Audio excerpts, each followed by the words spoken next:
Buenas noches a todos y bienvenidos al webinar titulado Psicometría Forense en Materias de Familia. Este evento es organizado por el Diplomado en Peritaje Psicológico y Psicopatología Forense. Contamos con un panel de expertos destacados que compartirán sus conocimientos y experiencias en este campo tan apasionante. Permítanme presentar a nuestro ponente, el doctor Alan Balbín Aramburu. Él es doctor en educación, es máster internacional en gerencia pública, es egresado de las maestrías en Gestión Pública, Psicología Forense e Intervención en Violencia contra la Mujer. Además, es docente universitario y perito de parte. Cuenta con amplia experiencia en la docencia universitaria, tanto a nivel de pregrado y posgrado en las ciencias de la salud. Ha sido ponente nacional e internacional en temas de investigación con enfoque cuantitativo y psicología forense, y es también autor y programador de software de corrección computarizada de pruebas psicométricas y postulante a investigador científico por Concitec. Estamos seguros de que este webinar será una oportunidad invaluable para conocer más sobre el diplomado en peritaje psicológico y psicopatología forense. Ahora, sin más preámbulos, le doy la bienvenida y el pase al doctor Alan Balbín. Buenas noches, doctor. Muy buenas noches y muchísimas gracias por la presentación. Agradecido una vez más por la confianza académica que me brinda la Universidad Cayetano Heredia y su escuela de posgrado para poder compartir con todos los presentes algunas temáticas, sobre todo desde el campo de la investigación, de esta línea que se suele ejecutar mucho en procesos de evaluación psicológica forense, como es la psicometría forense, valga la redundancia. El día de hoy vamos a conversar un poco acerca de esta línea de investigación ya consolidada a nivel internacional, quizás emergente en Latinoamérica, pero que se le reconoce como una de las líneas de investigación que aporta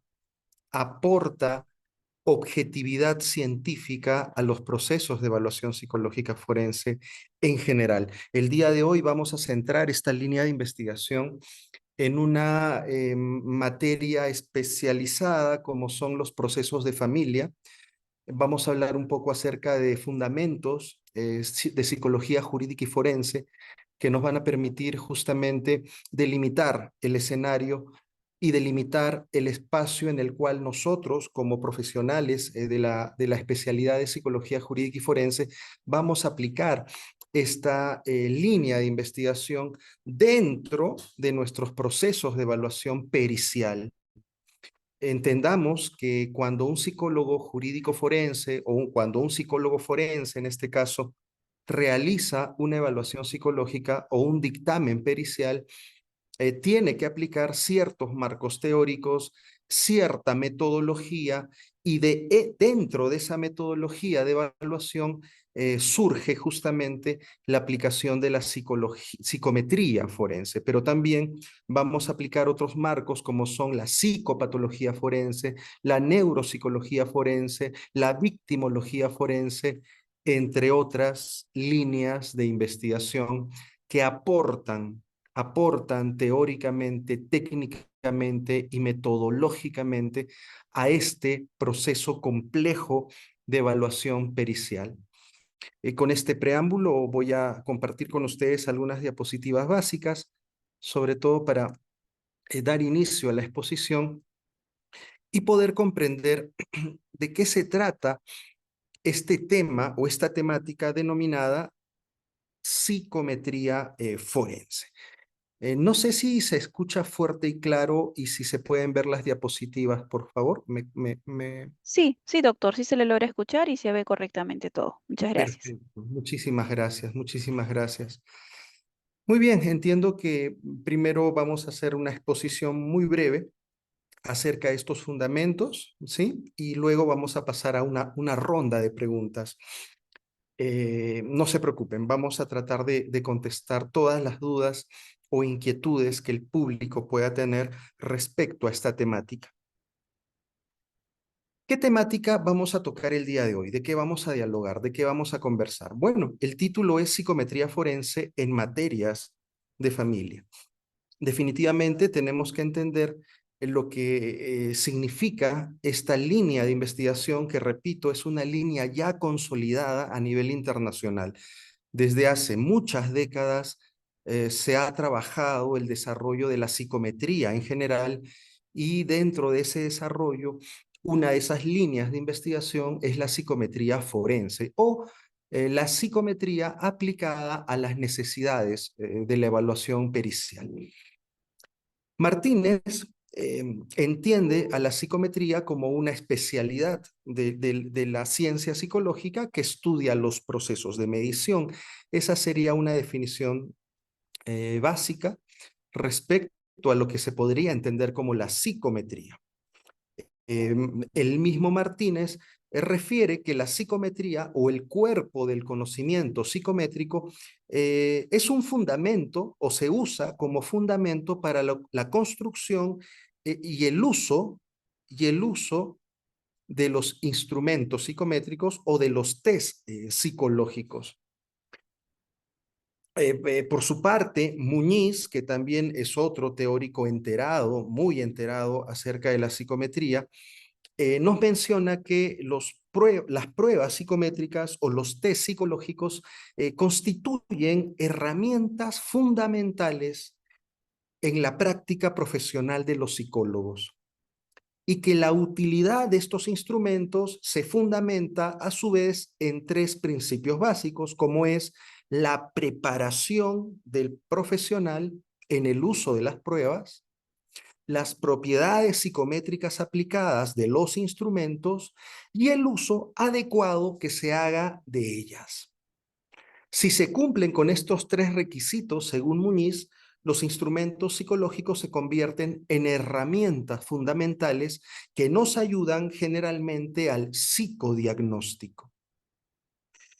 El mismo Muñiz nos menciona que una de las características de la aplicación de pruebas psicométricas es aportar objetividad a los procesos de evaluación. En este caso, a los procesos de evaluación pericial o evaluaciones psicológicas forenses, el uso adecuado de instrumentos psicométricos aportaría con objetividad y sobre todo con márgenes de error. Eso nos ayudaría a fundamentar a su vez el cumplimiento de uno de los criterios Dauber o criterios de admisibilidad de la prueba que son solicitados por los juristas, en este caso por los operadores de justicia, sobre todo los jueces, ¿no? En nuestra jurisprudencia peruana, sobre todo en materia penal, estamos hablando específicamente del delito de violación sexual o de delitos de violencia sexual. Existe una jurisprudencia, la 04-2015, que es un plenario, es un acuerdo plenario donde los jueces deben exigir al medio probatorio, en este caso a la pericia psicológica, estos cuatro criterios de admisibilidad de la prueba. Estamos hablando de la capacidad de replicabilidad, estamos hablando de los márgenes de error, de la aceptación de la comunidad científica por medio de los artículos científicos y de la aceptación de la comunidad científica por medio de la especialidad, ¿no? Son cuatro criterios Dauber que tienen que estar presentes en el proceso de evaluación psicológica pericial, en el proceso de la pericia que va a presentar el psicólogo jurídico forense. Entonces, el aplicar instrumentos idóneos, adecuados, demostrando las propiedades psicométricas, como la validez de constructo, la validez de criterio, la confiabilidad y sobre todo la pertinencia en el contexto forense, pues permiten darle lo que hipotéticamente estamos proponiendo desde Perú, un aporte de objetividad a ese proceso mixto de evaluación psicológica forense. Y repito que el proceso de evaluación del psicólogo forense, no solo en Latinoamérica, sino a nivel internacional, es un proceso llevado bajo la metodología científica con enfoque mixto. ¿Esto qué quiere decir? que los psicólogos forenses, y creo que al igual que la mayoría de psicólogos especialistas de las diferentes ramas, aplicamos el método científico al momento de evaluar, pero este método científico tiene un enfoque cualitativo y cuantitativo a la vez.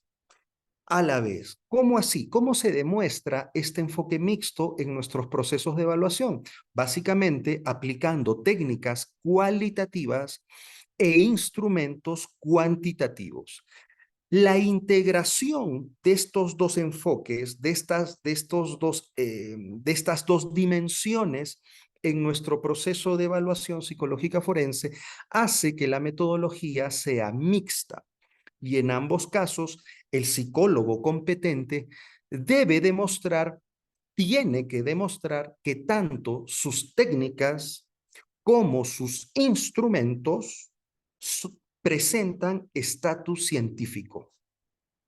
¿De qué manera nosotros los psicólogos jurídicos forenses demostramos que nuestra técnica de entrevista presenta estatus científico? Básicamente, demostrando la actualización de nuestros marcos teóricos. Por ejemplo, si yo evalúo o realizo un psicodiagnóstico clínico forense de una presunta víctima y concluyo que presenta un diagnóstico de trastorno de estrés postraumático complejo, pues tengo que fundamentar ese diagnóstico en mi marco teórico. Y este marco teórico definitivamente tiene que estar actualizado, pero no solo eso, sino tiene que estar debidamente respaldado por la comunidad científica, que en este caso sería la Organización Mundial de la Salud, la Asociación Psiquiátrica Americana, pero sobre todo la comunidad científica especializada de psicólogos forenses, ¿no? En ese sentido, el hecho de que yo aplique una técnica o un instrumento no me garantiza que tenga un estatus científico. El estatus científico yo lo tengo que demostrar como profesional. El hecho de aplicar una prueba no me asegura que esa prueba sea idónea, sea pertinente. Yo puedo aplicar el Zoom, por ejemplo, el inventario de ansiedad y depresión de Zoom, a un caso actual del 2024 y podría incluso demostrar que este instrumento tiene confiabilidad. Lo que no voy a poder demostrar es su validez de constructo, ya que el Zoom pierde validez de constructo en 1978, cuando los criterios clínicos de la ansiedad y de la depresión se modifican para 1990 en adelante. De esta manera, el Zoom que yo aplico sería un instrumento que carece de estatus científico, porque carece de una de las propiedades psicométricas más importantes en el aspecto cuantitativo, que es la validez de constructo. Lo mismo sucede cuando aplico, por ejemplo, el Milon 2, el MCMI2, el inventario clínico multiaxial de Milon 2. No podría aplicar de ninguna manera el instrumento que acabo de mencionar porque pierde validez de constructo en 1997. En todo caso, debería aplicar actualmente o el Milon 3 o preferentemente el Milon 4. Entre el Milon 3 y el Milon 4 existe la validez de constructo. Ambos miden el mismo constructo. Lo que sucede es que el Milon 3 va perdiendo validez de criterio. ¿Por qué? Porque el constructo que mide el Milon 4 ha sido un constructo reformulado, repotenciado con el análisis Grossman. Entonces, al medir los trastornos de personalidad con el Milon 3, me estoy perdiendo de esa repotenciación, de esa actualización de los análisis Grossman. Por lo tanto, el Milon 3 ya estaría perdiendo esa validez de criterio. ¿Ven? Otro instrumento que yo no podría utilizar de ninguna manera es el inventario, por ejemplo, de Buss-Durke, un inventario que me permite analizar los niveles de hostilidad, agresividad, ¿verdad? ¿Por qué? ¿Por qué no podría utilizar ese instrumento? Porque básicamente tampoco tiene validez de constructo. En 1992, Buss y Perry actualizan el constructo y pasan de 6 dimensiones a validar 4 dimensiones mediante los análisis factoriales confirmatorios. De esta manera, la variable de agresividad de Bus eh, valida el constructo tetradimensional y desfasa el constructo hexadimensional. Entonces, de esa manera, nosotros los psicólogos forenses debemos estar muy atentos a la demostración, pero sobre todo actualización, tanto de nuestras técnicas de evaluación psicológica como de nuestros instrumentos de evaluación psicológica. En ambos casos, tenemos que demostrar el estatus científico. Aquí traigo a colación un tema muy actual que se está viviendo en todo el Perú, ya que el Ministerio de Salud no actualiza desde el año 2022 en adelante su sistema de codificación, cuando ya el estándar internacional, cuando ya la Organización Mundial de la Salud indicó que todos los Estados miembros deben de actualizar sus sistemas de codificación a la CIE 11. En el Perú, todo el MINSA, todo el Ministerio de Salud, en sus niveles 1, 2 o 3, siguen utilizando la codificación de la CIE 10. ¿Y por qué es tan importante actualizar esas codificaciones? Porque el enfoque diagnóstico en trastornos psicopatológicos ha dado un giro cualitativo enorme. A partir del año 2022 se ratifica, se corrobora, se homologa el nuevo enfoque híbrido presentado el año 2013 por la Asociación Psiquiátrica Americana, por la APA, en su versión del Diagnóstico Internacional de Desórdenes Mentales, DSM-5, ¿no es cierto? ¿Esto qué quiere decir? Que todos los clínicos en el mundo estamos aplicando ahora el nuevo enfoque de evaluación psicopatológica que es el híbrido, básicamente categórico de base, dimensional de apoyo.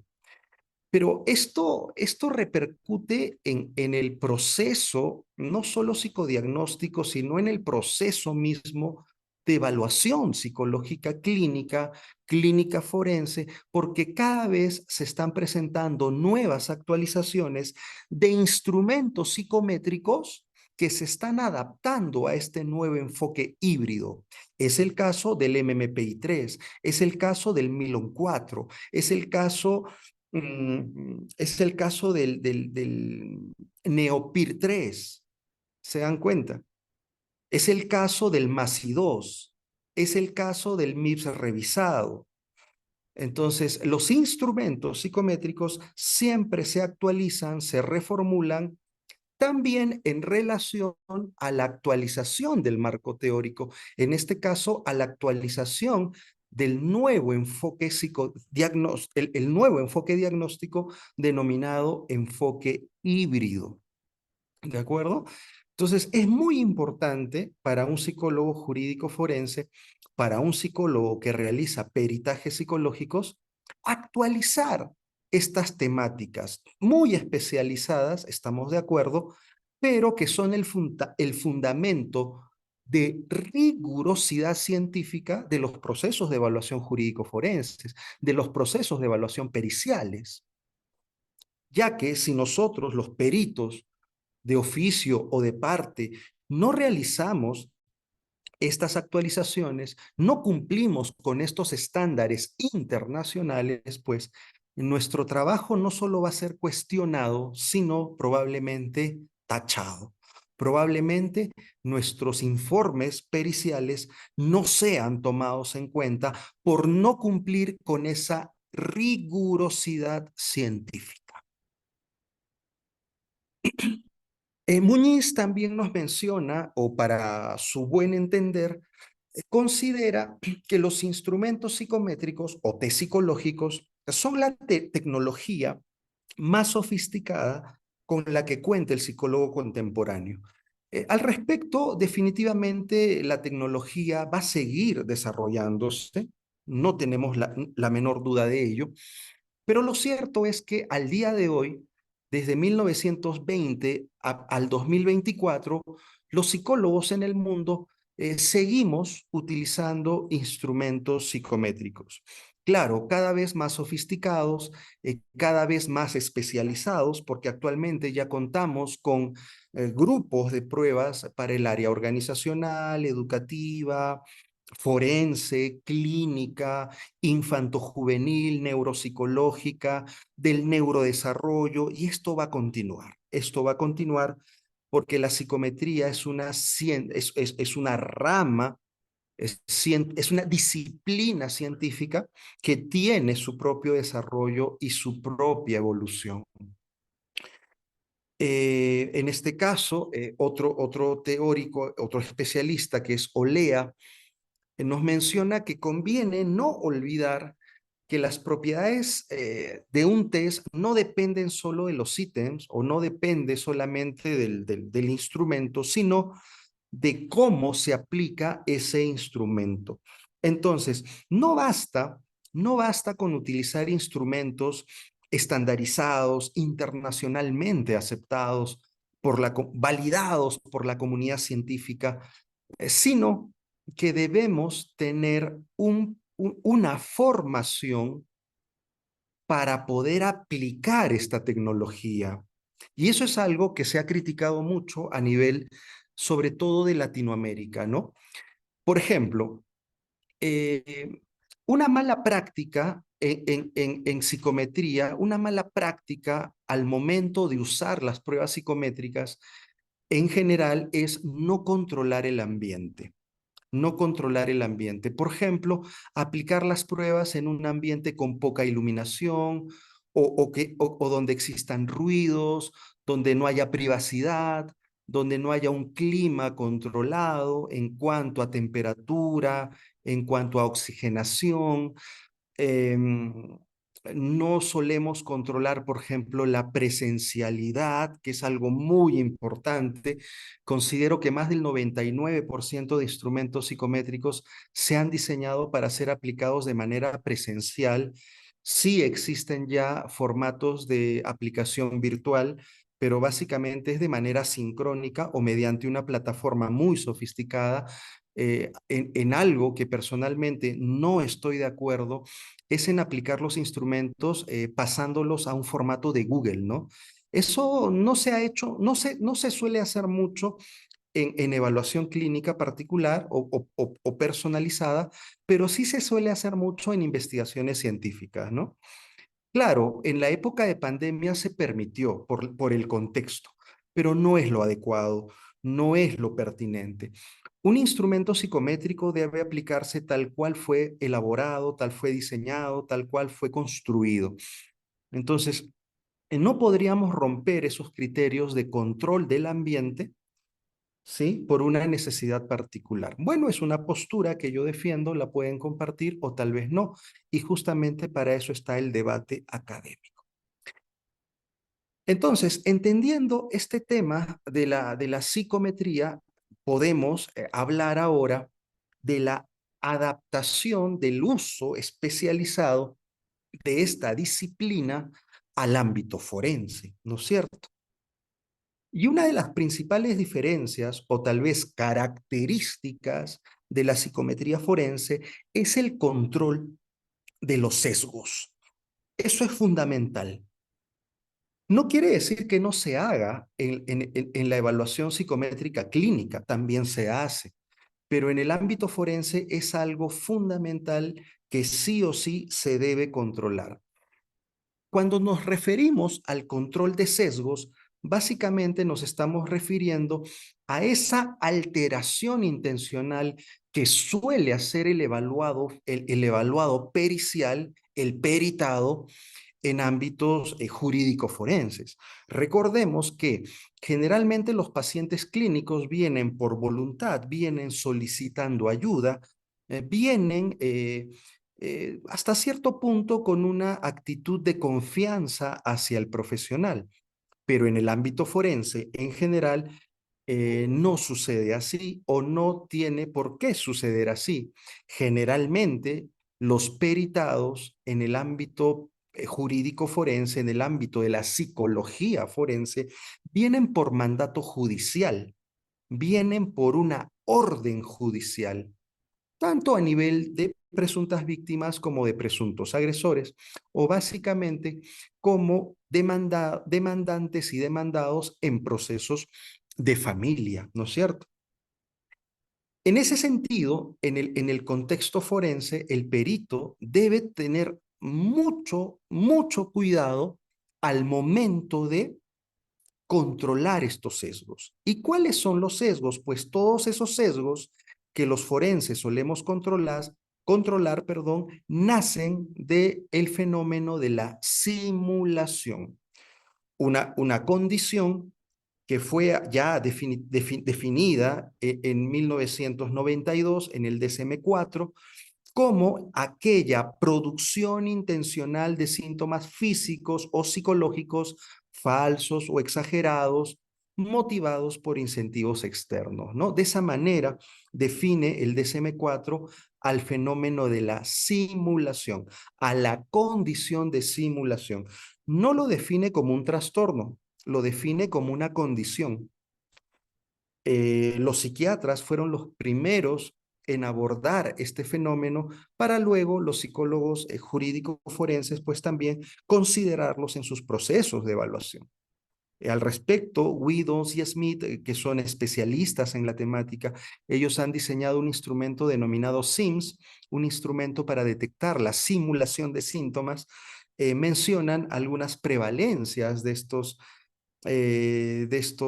sesgos, ¿no? Luego yo les voy a comentar los resultados de una investigación específica que se hizo en Lima Sur y también demostramos que en las muestras forenses suele existir la presencia, pero sobre todo la prevalencia muy alta de algunos de estos sesgos, ¿no? Sobre todo cuando evaluamos a presuntos agresores. En caso de presuntas víctimas, se ha calculado una prevalencia de simulación, por ejemplo, del 13% en promedio, pero en muestras de presuntos agresores sí se ha llegado a calcular que entre el 60 y el 75% de la muestra suele disimular, ¿no? O sea, suele presentar un sesgo de disimulación.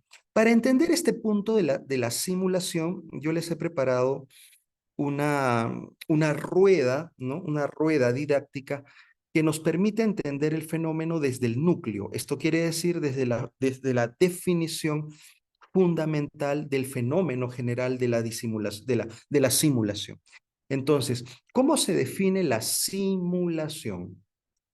Como la alteración intencional de la realidad que realiza el sujeto evaluado para presentar síntomas que no tiene. Eso es la simulación.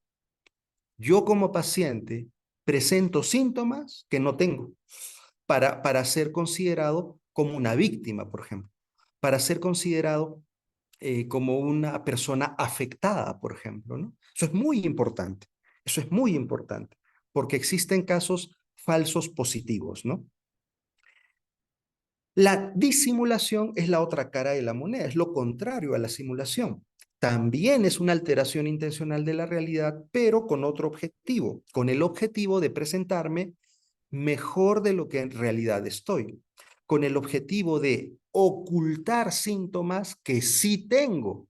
Es por eso que este sesgo se presenta con mayor prevalencia en presuntos agresores. La sobresimulación se definiría como la alteración intencional de la realidad que realiza el evaluado con la intención de sobreexagerar los síntomas que sí tiene, pero de manera exacerbada, de manera exagerada. ¿Ven? Básicamente, estos tres tipos de simulación son los de mayor prevalencia en la evaluación psicológica forense. Pero también los invito a indagar un poco más acerca de la parasimulación, la metasimulación, la presimulación y la hipersimulación, que quizás les podría dar ejemplos fundamentales, ¿no? Por ejemplo, ¿Cómo se define la parasimulación? Básicamente es presentar síntomas más provechosos a los que se tiene. Por ejemplo, yo tengo una gripe, pero me conviene presentar síntomas de COVID. ¿Para qué? Para que me den un mes de descanso médico. Eso es la parasimulación. Sí tengo síntomas, pero los cambio por otros más provechosos que yo considero. La metasimulación es cuando recuerdo los síntomas que tuve en algún momento para ser diagnosticado con el mismo trastorno. Por ejemplo, hace 4 años me diagnosticaron depresión. Yo recuerdo esos síntomas para que el día de hoy me vuelvan a diagnosticar depresión, pero actualmente no tengo la depresión. ¿Ve? Eso sería metasimulación, traer síntomas que yo ya superé al presente como si los tuviera actualmente. La presimulación es algo que se ha visto, sobre todo en el contexto norteamericano, no con mucha frecuencia, dicho sea de paso, pero que en la literatura de psicología jurídica y forense sí se puede ubicar, ¿no? La presimulación sería fingir síntomas para ser diagnosticados con un trastorno y cometer el delito luego. Eso es la presimulación. Un ejemplo clásico. Mi intención es matar a mi esposa para cobrar un seguro de vida de muchos millones. Entonces, yo preparo el escenario y voy al psiquiatra mencionándole que escucho voces, que son voces que no reconozco, que son voces que me dicen que me aviente, que son voces que me dicen que me persiguen, y empiezo a dar sintomatología estudiada previamente. El psiquiatra, en su condición de clínico, no desconfía de su paciente, analiza la sintomatología y me diagnostica como esquizofrenia paranoide. Me medica. Yo continúo con esa medicación, entre comillas, dejo de tomar la medicación, cometo el homicidio y luego argumento por medio de mi abogado que maté a mi esposa en un estado de conciencia alterado. La vi como un demonio, yo me defendí de ese demonio y luego me dijeron que era mi esposa a la quien había acuchillado. Bueno, parece una película de Hollywood, ¿no? Y es cierto, puede pasar. No es usual, pero es interesante saber que existe esa posibilidad de sesgos, ¿no? Que obviamente los psiquiatras forenses y los psicólogos forenses vamos a poder detectar. Y por último, la hipersimulación sería presentar síntomas solo cuando nos están observando. Bueno, esto ha pasado mucho en nuestro contexto, ¿no? Cuando están a punto de ir a la cárcel, suelen presentar síntomas, ¿no? Clínicos para ser hospitalizados tal vez y no ir al ámbito penitenciario. Pero bueno, ahí están todos los tipos de simulación que los psicólogos forenses solemos controlar al momento de realizar evaluaciones periciales. ¿Sí? Y los instrumentos psicométricos nos ayudan sobremanera para hacer controles mucho más objetivos. Es cierto, los psicólogos forenses podemos detectar estos sesgos mediante la entrevista, la observación de conducta, el registro de conducta, la anamnesis, la consistencia del relato, la congruencia entre el lenguaje verbal y no verbal, la comparación entre el discurso de línea base y el discurso específico al proceso pericial. Tenemos muchas estrategias para valorar cualitativamente los sesgos, pero es cierto que los instrumentos psicométricos apoyan también al momento de detectar algunos de estos sesgos, no todos, pero sí muchos de ellos, como por ejemplo la simulación, la disimulación y algunos sesgos como la consistencia en las respuestas, la honestidad en las respuestas, los ítems críticos, etcétera, etcétera, etcétera. Los tiempos también, ¿no es cierto? Fíjense que vamos a dar un ejemplo de cómo los instrumentos psicométricos nos permiten controlar estos sesgos en evaluación forense. El MMPI 1 que tenía más de 500 ítems, en 1943 presentaba cuatro criterios de control, cuatro variables de control. Para el 89, acercándonos a los 90, el MMPI-2 también mantenía esos cuatro criterios de control de los sesgos. Pero ya el 2008, con el MMPI-2RF, que baja sus ítems de 500 a 350, nos presentan 10 criterios de control. Esto es increíble. Ningún instrumento en el mundo presentaba 10 variables de control para validar el protocolo. Fue uno de los primeros instrumentos en darnos esta condición. No fue el único, porque hay otros que les voy a mencionar luego, ¿no? Y para el 2020, el MMPI-3 mantiene esas 10 escalas de validez. Son 10, es increíble, ¿no? Entonces, muy bien, bien por la sofisticación, bien por el desarrollo del instrumento y bien por justamente controlar una serie de sesgos al momento de realizar la evaluación psicológica, ¿no? El ICE de Baron, por ejemplo, que es una prueba estandarizada en el Perú, nos presenta 7 variables de control, tiene 7 criterios. El ítem de validez, el tiempo de ejecución, el índice de consistencia, nos presenta el, el, el porcentaje de omisión, los ítems críticos, la impresión negativa y la impresión positiva. O sea, 7 variables de control. El Milon 3 nos presenta 4, el Milon 4 nos presenta 5, el LCB 50 nos presenta 2 variables de control. Entonces, utilizar este tipo de instrumentos en el ámbito forense nos da hasta cierto punto esa seguridad en el control, esa objetividad en el control de los protocolos, ¿no es cierto? Entonces, esa es una conclusión que yo quisiera adelantar, ¿no? Con ustedes. Cuando utilicemos instrumentos psicométricos en el contexto forense, demos prioridad a instrumentos que tengan variables de control.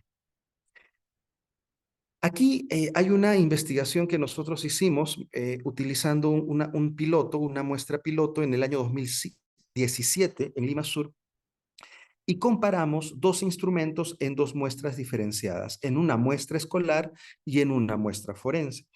Resulta que en las muestras forenses, básicamente en presuntos infractores a la ley penal, nosotros solíamos evaluar niveles de agresividad con el AQ29 y niveles de clima social familiar con el FES40. Pero la clínica no se correspondía con con los resultados psicométricos. Y lo logramos demostrar haciendo esta comparación. Por ejemplo, la agresividad en una muestra escolar, una muestra normal, población general, mostraba mayores índices de agresividad que la muestra forense, que los presuntos infractores.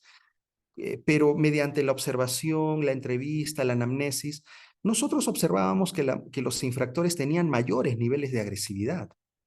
Pero bueno, era algo que no cuadraba, ¿no?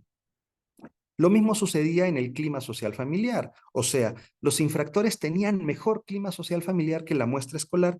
Eso era algo que tampoco nos cuadraba, porque en la clínica nosotros veíamos que era todo lo contrario, corroborábamos que era lo contrario.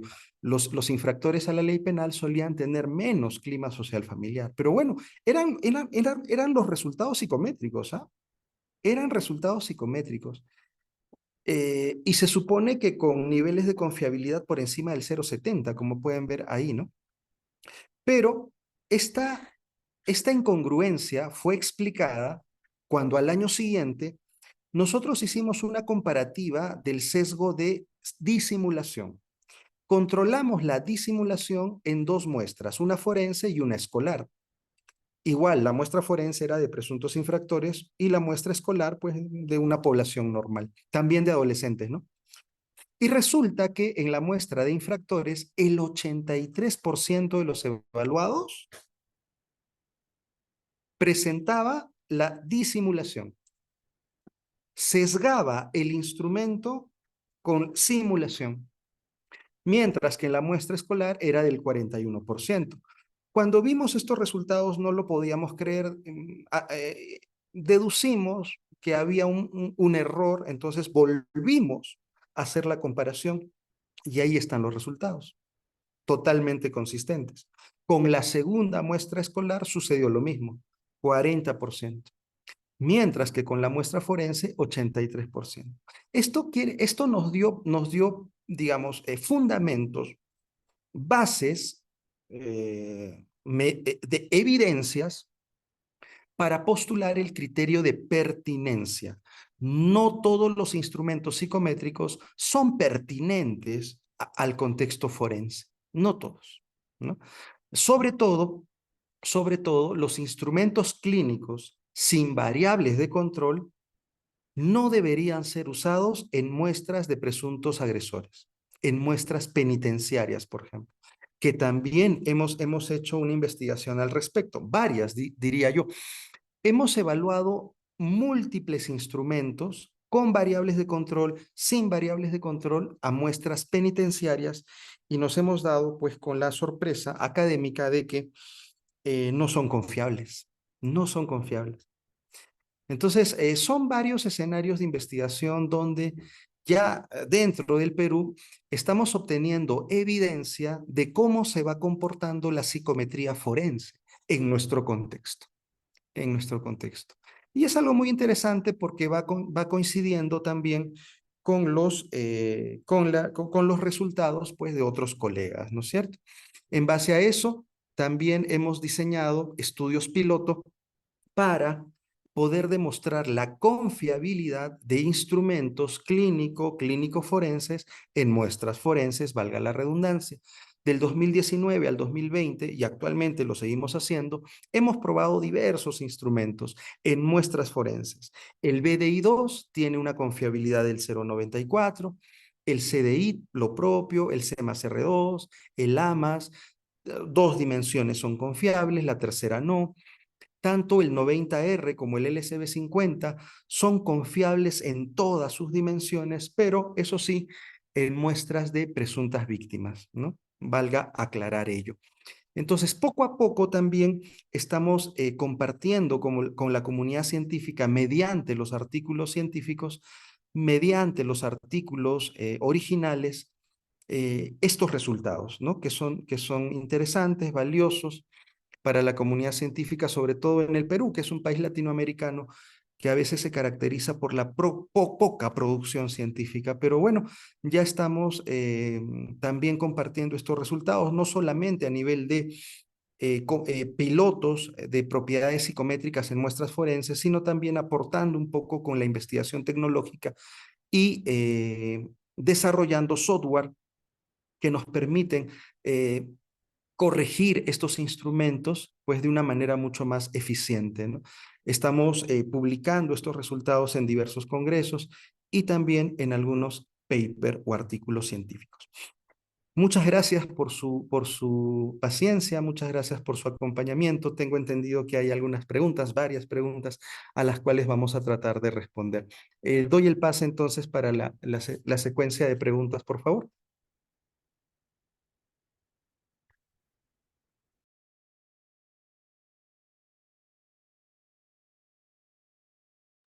Sí, doctor, me parece que en la parte de chat han estado colocando algunas consultas, a ver si puede por ahí estar resolviendo esas dudas. Perfecto, perfecto. Sí, sí, yo también revisé el chat. Y ahí habían, a medida que iba exponiendo, iban varias preguntas, entonces voy a tratar de responderlas en orden, ¿ya? Lo más rápido posible. Ok, acá María nos dice, ¿no? Buenas noches. ¿Qué acuerdo plenario? El plenario 004-2015. El acuerdo plenario 004-2015. Sobre todo el punto donde menciona la prueba pericial, prueba pericial. Luego nos dicen, ¿se puede usar el MMPI? El uno no, el uno no. El Minimul menos, ese sí, bueno, ninguno, ¿no? Ni el MMPI 1, ni el Minimul, ni el MMPI 2. Esos no se pueden utilizar porque no tiene validez de constructo. El MMPI 2 RF sí lo podemos utilizar, de preferencia el MMPI 3, porque el MMPI 2 ya está perdiendo validez de criterio, ¿no?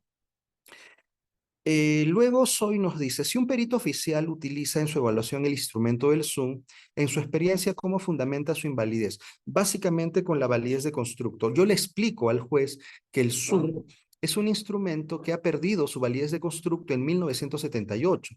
En ese sentido, yo suelo dar un ejemplo y le digo al juez, señor juez, el Zoom mide la sintomatología ansiosa y depresiva o los criterios de 1978 hacia atrás. ¿Cómo es posible que actualmente, si yo quiero medir las características o criterios clínicos de la depresión y la ansiedad contemporánea, voy a utilizar un instrumento pues desfasado, que no me miden esos criterios, ¿no? Entonces, de esa manera yo voy cuestionando ese instrumento, no solamente diciendo que no tiene validez de constructo, que es verdad, sino dando esos ejemplos para que el operador de justicia entienda el fondo del asunto, ¿no? El instrumento que reemplazaría al Zoom sería el BAI del 2008 de Aaron Beck, el inventario de ansiedad de Beck. También podemos utilizar el STAI, el inventario de ansiedad de estado rasgo de Spielberger. Podemos utilizar el AMAS, el AMAS-A, el AMAS-C, el AMAS-C de Reynolds. Entonces, eso en adultos. Y en niños podemos utilizar el CDI-2, podemos utilizar el CDS, podemos utilizar el C más R2. ¿Ven? Entonces, existe variedad, existe variedad. Una variedad que todos los profesionales o los especialistas debemos actualizar constantemente, constantemente. Luis nos dice, el Milon 2 fue validado en Perú en el 2007.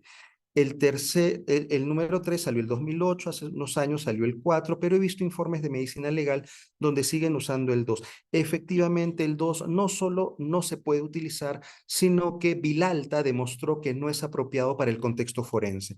El 3 estaba en proceso de indagación, el 4 tiene más aceptación por el ámbito forense, pero bueno, también entendamos que son instrumentos psicopatológicos dedicados a la detección de trastornos de personalidad, ¿no? Básicamente. Entonces, empezando por ese criterio, ¿no?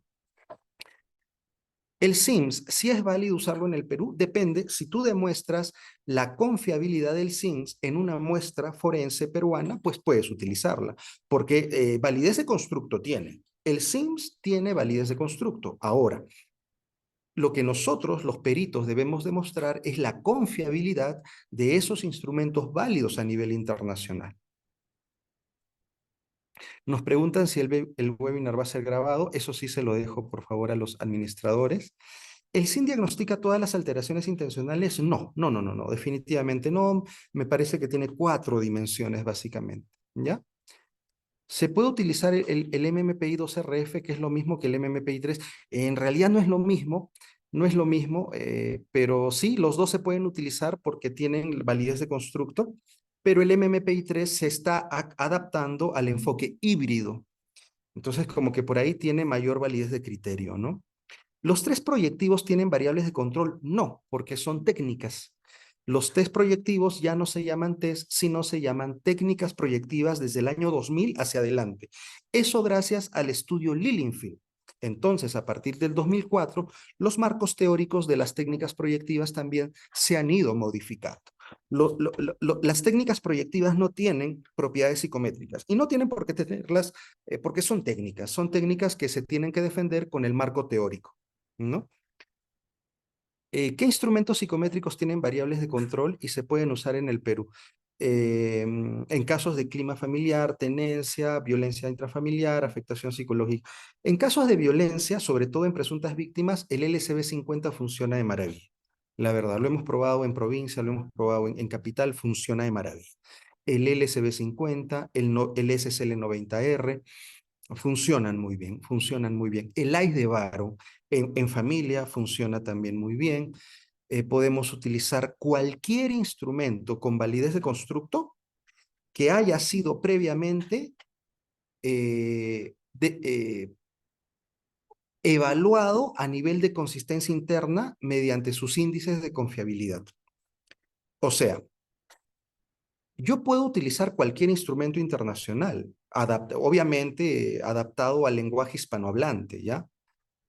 Lo que tengo que demostrar es si ese instrumento internacional adaptado al lenguaje hispanohablante es confiable en mi nicho, es confiable en mi muestra de trabajo, es confiable en mi muestra de usuarios. Ahí es donde yo tengo que realizar el estudio piloto. Y un estudio piloto se hace pues en 2 semanas, ¿no? El procesamiento se hace en 20 minutos, entonces eso no requiere mayor complejidad. ¿Ya? Para el ámbito de familia, yo suelo recomendar el AIS de Baron, yo suelo recomendar el CUIDA, de competencias parentales básicamente, ¿sí? Bueno, cualquier instrumento que tenga variables de control nos va a permitir justamente validar ese protocolo de manera objetiva. ¿De acuerdo? Para víctimas de violencia, en caso de que no sepan leer y escribir, podríamos utilizar hasta cierto punto pruebas cortas o instrumentos aculturales, sobre todo para inteligencia, ¿no? Como el Raven, el Matrices de TEA, el Tony 4. Existen instrumentos para personas iletradas o que no sepan leer y escribir. Pero sobre todo, instrumentos cortos, de 5 a 10 preguntas máximo. Existen esos instrumentos que yo puedo aplicarlo de manera heteroaplicada. O sea, les pregunto, ellos responden y yo anoto. Acá nos dice, ¿podría citar la evidencia empírica que trata sobre la observación de la conducta? Más que evidencia empírica, es temas de marcos teóricos, ¿no? Básicamente, en psicopatología, nosotros trabajamos con síntomas y signos. Entonces, los signos son manifestaciones observables. Los síndromes están compuestos por síntomas y por signos. Los síntomas son los criterios que yo voy a obtener mediante la entrevista y los signos son aquellos criterios que yo voy a obtener mediante la observación. Entonces, básicamente, si queremos un marco teórico para demostrar el estatus científico de la observación, es el marco psicopatológico contemporáneo, tanto de la DSM-5 texto revisado como de la CIE-11, por mencionar los básicos, ¿no? Acá siguen a ver, voy a tratar de responder todas. ¿Qué pruebas se puede aplicar a personas víctimas de violencia? Bueno, habíamos mencionado el SSL-90R, el LSD-50, el AF5 para autoconcepto, sobre todo, el AIS de Baron para una personalidad funcional, digamos, el IDE para dependencia emocional, el ACA para dependencia emocional también, el de Castelló, perdón, el de Lemos y Londoño también funciona muy bien. ¿Cómo hacer para usar test psicológicos que no están validados para una población peruana? Haciendo estudios pilotos que demuestren la confiabilidad. Eso es fundamental. Eso es fundamental. ¿Cada cuánto se debe actualizar los instrumentos? Por marco teórico, los baremos se tendrían que actualizar cada 10 años, ¿no? Esa es la sugerencia del Comité Internacional de Test Psicométricos a nivel mundial, de España, básicamente, ¿no? Doctor, solo 2 preguntas y ya, no se preocupe. Listo. Entonces, muchas gracias por su atención. Aquí ya terminamos con responder a todas las preguntas que estaban en el chat y doy pase a los organizadores del evento para que hagan el cierre. Muy amables. Muchas gracias, doctor Balbín. Permítame un momento para poder compartir un poco más acerca de ese programa que estamos presentando. Bueno, buenas noches con todos. Justamente este webinar ha sido organizado por el Diplomado en Peritaje Psicológico y Psicopatología Forense. Justamente este diplomado se va a dar en una modalidad totalmente a distancia, con clases dictadas de manera sincrónica y la duración es de 8 meses.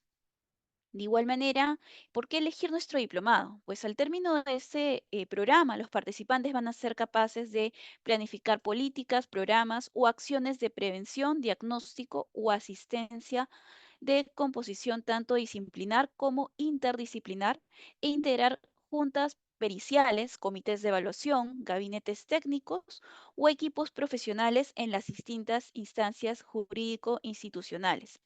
También van a poder realizar evaluaciones psicológicas en diversos contextos como contravenciones y otros casos en la esfera pública o privada, proporcionando información clave para intervenciones jurídicas o terapéuticas. Este diplomado se va a estar desarrollando todos los días sábados de 3 de la tarde a 7 de la noche.